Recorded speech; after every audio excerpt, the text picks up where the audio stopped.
Yo, what up, y'all? It's your boy C-Kid here, man. Back with another video for you guys. I'm gonna be giving you the raw, the uncut, the unfiltered, honest thoughts and opinion about the LG G3 OLED TV that I've personally been using every single day. I got a lot of stuff to talk about with this TV. We're gonna break this video down into gaming quality, picture quality, audio quality, things that I like, things that I don't like. Let's go ahead and get to it. Now, when it comes to gaming on this TV, there's a couple things that I did not like about it. The first thing is we got to talk about, and that is the gaming mode. Now, you can see right here, it says RPG. That's right here on the screen. But let me show you something that happens when you go to multi-view. Now, if you're not familiar with multi-view is, it allows you guys to basically be able to have two applications running up on the screen at one time. Let's say you're stuck in a game and you want to be able to find your way through a walkthrough or something like that. Let's say I got the video playing up right here, and you know what? And I'm like, all right, I'm done. I got all the stuff that I need. I want to go ahead and go to quit YouTube, and what it's going to do is going to bring this back up. Check this out. If I go back into my gaming mode, you can see it defaults it back to standard. Now, for those people that won't necessarily go back into that menu, you're going to go through playing this entire game back again, but in the wrong mode, because most people are gonna think that their settings actually stayed on the TV when it didn't. Now, I did go through all of the other settings just to make sure none of those changed, and it didn't, which is good, but it will change your gaming mode setting here on the TV. Now, the next thing I wanna talk about has to deal with the refresh rate of this TV. I feel like for the price that you pay for the G3 being its top of the line model,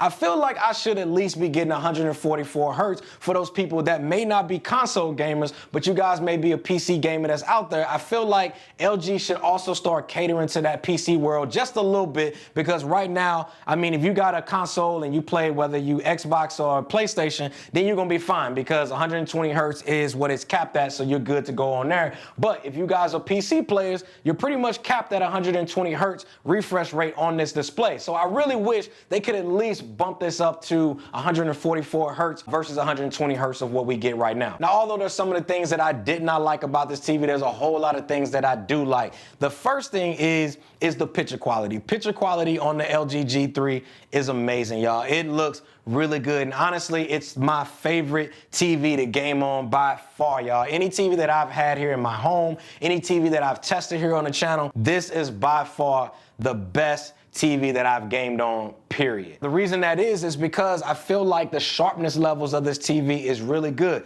That MLA technology that they got in here as far as brightening this display is 100% the truth. Like I said, the white levels are good. Obviously, being OLED, the black levels are crispy. And another thing I like too is the low latency. The low latency that we get on this TV is amazing. Now, you do have an option here within your settings for prevent input delay, input lag and you can set it to boost. I did this in my settings video. You can check that out right up here. Really, there's not a big difference between standard or boost, but I figured if they give us boost, why not use it? But overall, when it comes to gaming on this TV, you're not gonna have any issues with it at all.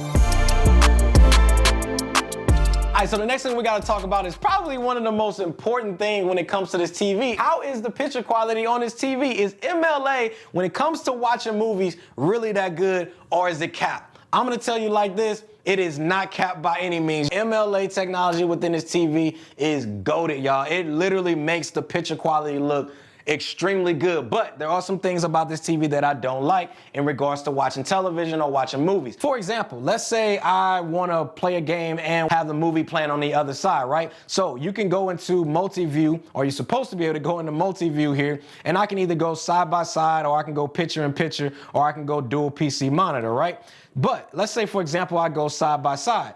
The issue is that I'm having is if I wanted to select my Apple TV that I'm using right now, if I wanted to pull that up and have it here on the side, it says currently the content currently playing does not support multi-view, which to me is kind of a letdown, because I feel like I should be able to easily be able to have whatever I'm playing on here to easily be able to show up on the left side, and then I maybe have YouTube to pop up here on the right side. But right now, if you guys have an Apple TV or an Nvidia Shield or something like that, you won't be able to use that feature on this TV. The other thing that I didn't like about this TV has to deal with the picture profile mode. Now, for me, my favorite that I like to use is Cinema as well as Cinema Home. Those are two by far the goated ones, right? The one that I don't like is called personalized picture profile. So what it's gonna do is it's gonna go through a series of photos for you guys. It's gonna ask you to pick the best photos that you personally like. And then from there, it's gonna build a picture profile for you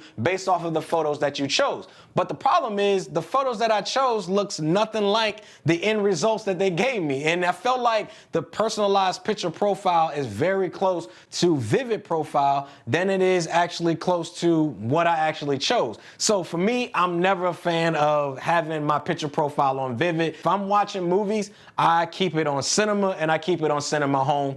Either one of these two is goated, but yeah, don't use personalized profile. Trust me, you won't like it. But although it's got some things that I don't like about it, again, this TV, when it comes to picture quality, is amazing. The black levels are good. The highlights are good. The HDR content on it is also really good. The other thing we got to talk about is standard definition television, because I know a lot of you guys out there, you may watch cable and different things like that. So for me, I watched a couple of that, right? Let me go ahead and pull up one right now. Now, when it came to my testing with standard definition television, for me, I'm personally not a fan of it just because I didn't feel like it really showed the true range of what this TV can actually produce. Now, does it look bad? I don't think it looks too bad. It tries to do its thing with AI, with upscaling and all of that, but to me, it just don't hold a light to something like if you're watching like 4K Ultra HD quality, it just can't compare to it. But for me, I wouldn't buy this TV if you're only watching SD content on. I would probably save the money here and maybe get something like the LG C2 and then kind of work your way up to a G3. But if you're only watching SD content, this probably is not gonna be worth your money.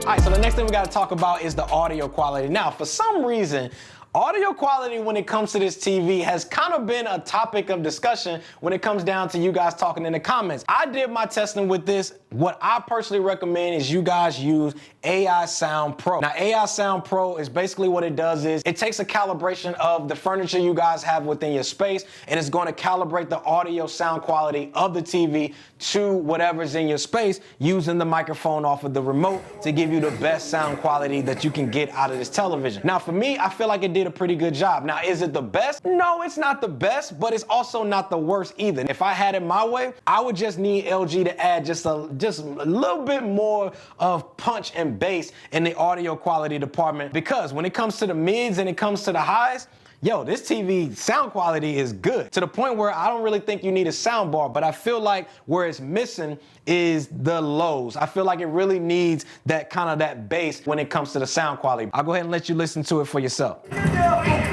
where's your brother? I was hoping you knew. But y'all can let me know down in the comment section below what you guys think. Now, there's some miscellaneous things that I need LG to kind of fix. And the first thing has to deal with the stand.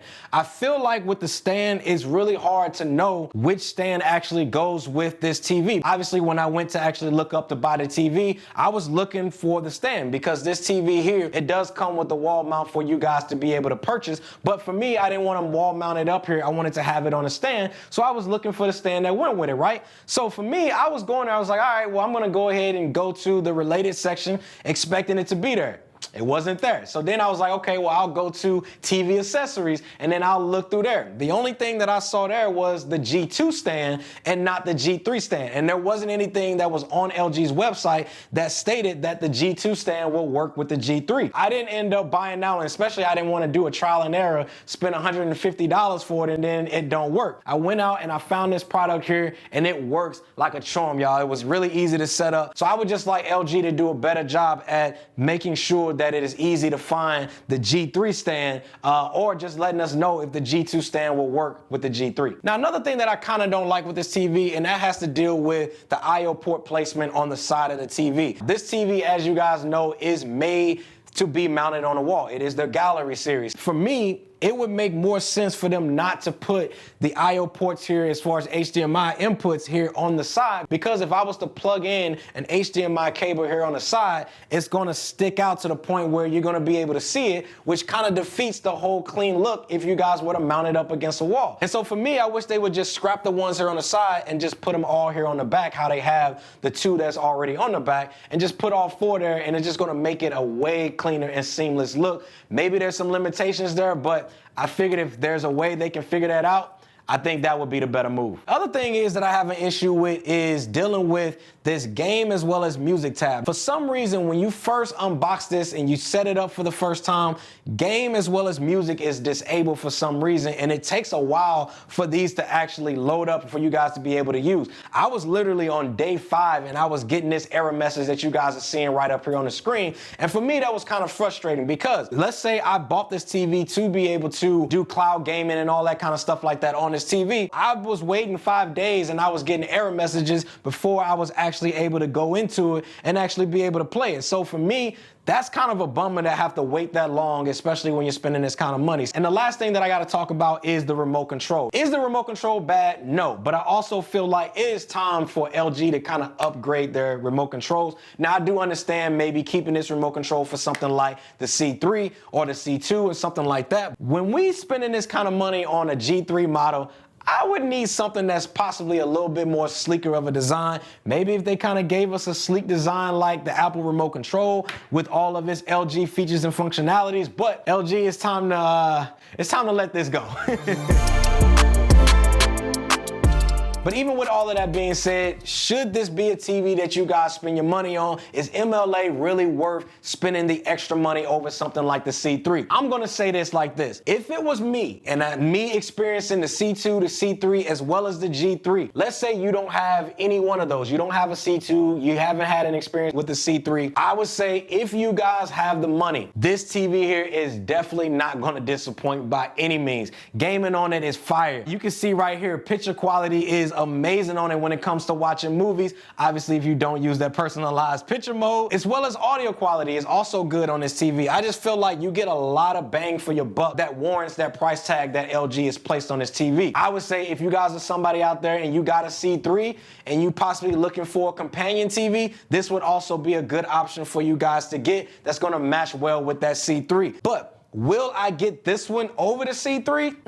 I would say honestly that kind of comes down to your budget because I mean the C3 is also good in its own right and the G3 is also good in its own right. But if you're coming for something like a C2 and you're thinking about making a leap, then you will definitely notice a difference in the screen brightness. You're gonna notice the difference in the clarity levels, as well as just the overall picture quality is just gonna look way better overall on this TV than something like the C2. With that being said, man, I hope you guys enjoyed this video. I hope you found this video helpful. If you did, go ahead and give this video a thumbs up. As you guys know, it helps the channel out tremendously, man. It helps us keep these videos going here on the channel. Also, man, we on our way to 100K. We getting close, so go ahead and click on that subscribe button down below, man. I appreciate each and every single one of you. Plus, you get the opportunity to say, you know what? I was supporting him on the channel before he hit that 100K. If you do that, go ahead and let me know down below that you just subscribed, and I'll show you guys some love down there as well. And again, if you guys want to pick this TV up, or if you want to pick up the stand right here, I'll have links for that down in the description section below, as well as the pinned comment. So definitely make sure you guys check those out because it's going to give you the best price